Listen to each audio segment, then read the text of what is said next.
এই যুবকরা বলুক ওরা কোরআন কবে ছুঁয়া দেখছে, বলুক। ওরা তো ডেলি 10, 15, 20 বার মোবাইলে টাচ করে চুমা দেয়।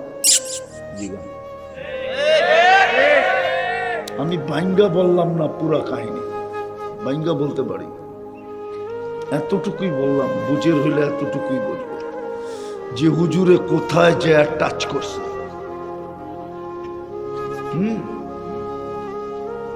ওরা বুঝে ফেলছে আমি কোথায় যায় শিরার ভিতরে আঙ্গুল বহায় দিয়েছি।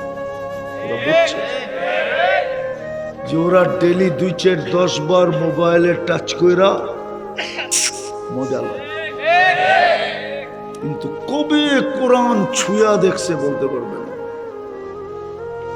অথচ আল্লাহর কালাম